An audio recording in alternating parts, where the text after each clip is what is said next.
우리 건설 계약을 볼 건데 건설 계약이 뭔지를 보기 전에 예전에도 얘기를 했었지만 만약 여러분이 세무사 되시고 회계사 되시고 거래처가 여러분들한테 상담을 하는데 제가 건설회사입니다라고 물어보면 제일 먼저 물어봐야 되는 게 뭔지 아세요?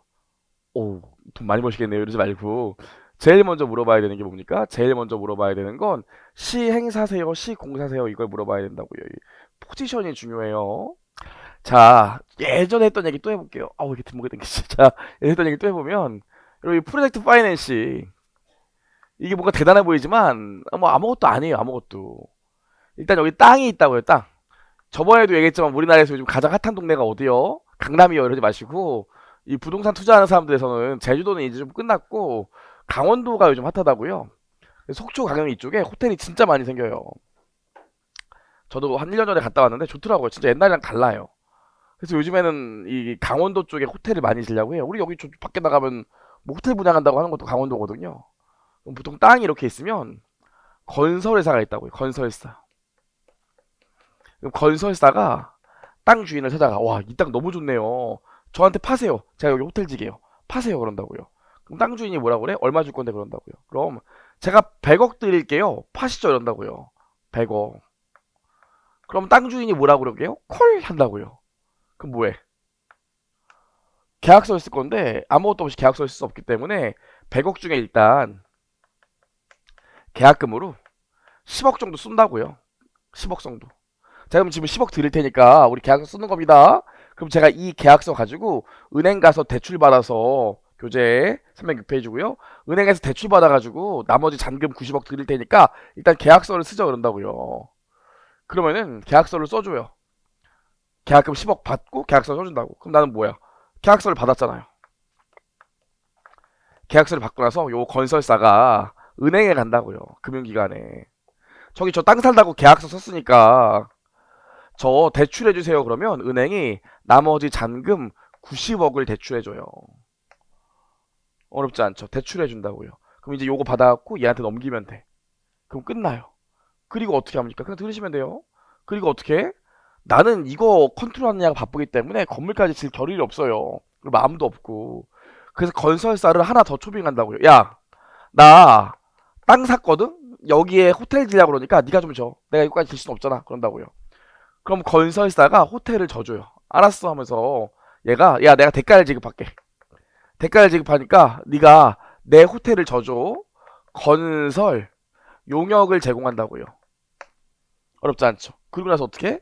이 호텔이 완공되면 이 호텔을 일반 투자자한테 판다고요. 그 저번에도 한번 얘기했지만 그 왜 요즘도 그거 요즘도 요즘 끝물이긴 한데 요즘도 광고 보면 그런 거 있어요. 저 옆에도 그거 하고 있는데 객실 호텔 하나에 호텔의 주인이 되십시오 해갖고 뭐 1억 5천만 원만 있으면 호텔 방 하나를 네 소유로 해줄게 이런 거 있다고요. 그래서 뭐라 그래? 일단 1억 5천 갖고 한 다음에 네 거니까 네가 오고 싶을 때 네 마음대로 쓰고 네가 없을 때는 우리가 네 방 다른 사람들한테 빌려줘가지고 이용료 나오면 너한테 돈 줄게 그런다고 수익률 1년에 7%막 이런다고요. 다구라예요. 다구라예요. 그렇게 팔기만 하고 예소는 많지만 얘가 호텔 방 하나만을 따로 어떻게 팔 건데 말이 안 된다고요. 다 사기예요. 제 친구가 그걸로 돈 벌고 있는데 저한테 술 먹고 얘기했어. 다 사기라고. 법적으로도 이게 뭐랄까 도움받을 그 근거도 법도 없어요. 다 사기야. 다 사기야. 다. 근데 이 눈먼 돈이 얼마 들어와? 눈먼 돈이 한 200억 들어온다고요. 눈먼 돈이 누구한테? 얘한테. 그럼 얘는 대출금 갚고 얘한테 건물 짓는데 수고했다고 한 20억 주면 나는 얼마 먹는 거야? 실제로 내 돈 10억 있었는데 아무튼 내 돈 10억 있었는데 200억 들어온 것 중에서 100억 보내고 20억 보내기 때문에 나 얼마 먹어요? 80만 먹잖아. 내 돈 10억 있었는데 보통 이런 구조예요. 그래서 건설사 하시는 분들이 돈 많이 버는 게 건물을 열심히 져서 돈 버는 게 아니라 보통 요 포지션에서 돈을 많이 번다고요. 저 아는 형님도 건설회사 하시는데 요걸로 돈 벌지 요걸로 돈 벌진 않아요. 근데 문제는 뭐냐면 나이스하잖아. 지금 우리 지금 세무 살 게 아니지. 다 지금 이거 해야 될 것 같잖아. 근데 다 우리도 이거 해야 될 것 같은데 문제가 뭐냐면 이게 이렇게 한 건 하기가 매우 어렵다고요. 이렇게 한 건 하기가 왜 매우 어려울까? 일단 이 땅은 서로 노리고 있다고요. 서로. 분명히 오늘 계약 100억에 계약하자고 내일 계약서 쓴다고 10억 들고 가면 땅 주인이 뭐라고 그래요? 저기서 150억에 한다고 그래서 미안 이런다고요. 겨우 설득해서 150억 갖고 가면 저쪽에서 200억 해서 미안 이런다고요. 그래서 결국 수익이 안 나는 구조가 되죠. 뭐 그래요. 그래서 나중에 그 부동산 회계법인 같은 경우에는 부동산 PF팀도 따로 있는데 이런 거 컨설팅하고 얘가 돈 앞으로 몇 년 동안 어떻게 현금이 유입되는지 그런 거 보고서 만들어준 분들도 있거든요. 저도 옛날에 약간 했었는데 뭐 그래요.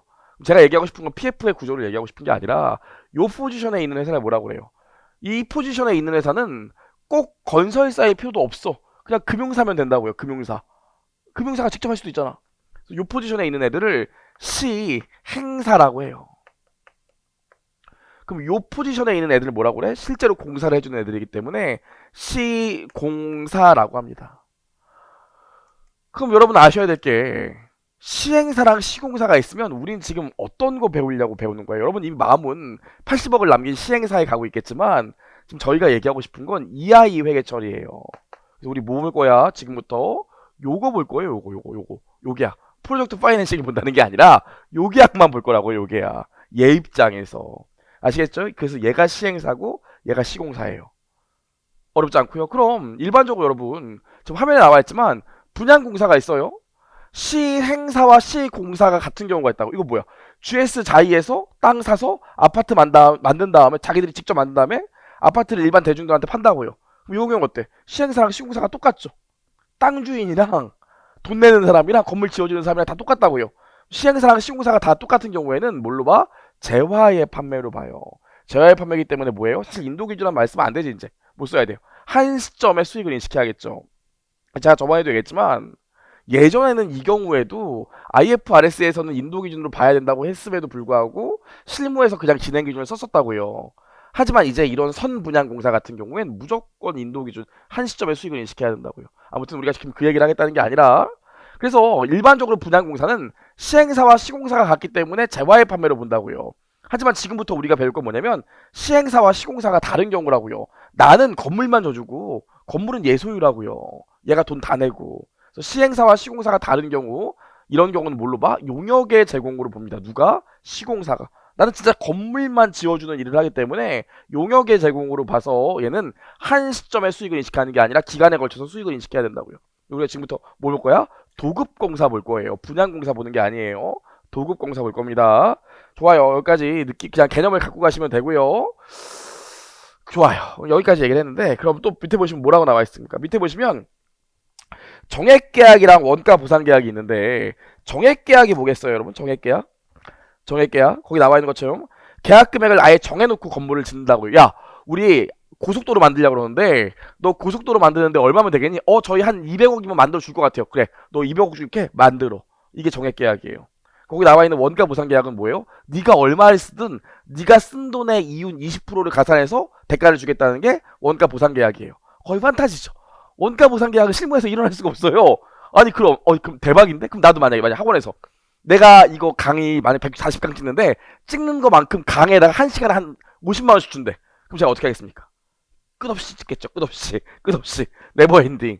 그렇죠. 그래서 정액 계약이랑 원가 보상 계약이 있는데 지금부터 우리가 배울 건 원가 보상 계약이 아니라 정액 계산, 정액 기준이에요. 정액 기준, 정액 계약. 실제로 원가 보상 계약을 하는 경우도 있긴 있어요. 그 SOC 사업이라고 그러죠. SOC 사업. SOC 사업이 뭔지 아세요? 그 재무회계니까 회계사 얘기를 많이 하는 거예요. 이 회계사가 하는 일 중에 SOC 업무라고 또 있어요. 여러분 나중에 하게 될 수도 있는데 SOC 업무하는 회계법인이나 세무법인들 꽤 많거든요. 돈 잘 벌어요. 이게 무슨 일 하냐면 이거야. 정부가 다리를 세우려고 그러는데 통행료를 얼마 받아야 될지 알아 몰라. 모른다고요. 그냥 받아? 옆 동네가 200원 받으니까 우리도 200원 받아? 모른다고요. 또 이게 다리를 이렇게 닫는 방법이 있고 이렇게 닫는 방법이 있는데 어떤 게 경제성이 있는지 계산해 봐야 된다고요. 그거 못해요. 누가 하냐면 회계사가 해요. 그래서 SOC 업무라고 이런 거 다리 만들 때 이게 사업 타당성은 있는지 하게 되면 몇 명이나 들어올 건지 그래서 이거 지금 200억 투자하면 요금을 얼마로 하면 몇 년 이내 뽑을 수 있는지를 다 계산해 준다고요. 요거만 전문적으로 해서 먹고 사는 애들이 있어요. 이게 SOC 업무거든요. 저도 옛날에 살짝 했었었는데 생각보다 일이 너무 힘들어서 관뒀죠. 이게 살짝 했었는데 이런 거 업무하시는 분들은 나중에 증권사나 이런 데 취업이 잘 돼요. 제가 볼 땐 이거 업무하는 애들이 그 인도 쪽 갔을 때는 제일 고부가치예요. 제가 볼 때 M&A 이런 거 다 쓰레기고 SOC 이런 거 하는 게 돈이 많이 되거든요. 아무튼 이 SOC 업무하는 경우엔 정부가 어쩔 수 없이 돈 하나도 안 되는데 다리 만들어야 되는 경우 있다고요. 저기 막 하루에 한 20명도 안 지나가는데 다리 만들어야 되는 경우 있어요. 이런 경우에 수익성이 안 나기 때문에 어쩔 수 없이 원가 보상을 해주는 경우도 있어요. 그래서 SOC를 제외하고는 원가 보상 계약은 거의 없어. 우리는 뭐 볼 거라고요? 정액 계약. 받는 돈이 딱 고정돼 있다고요. 따라오시겠죠?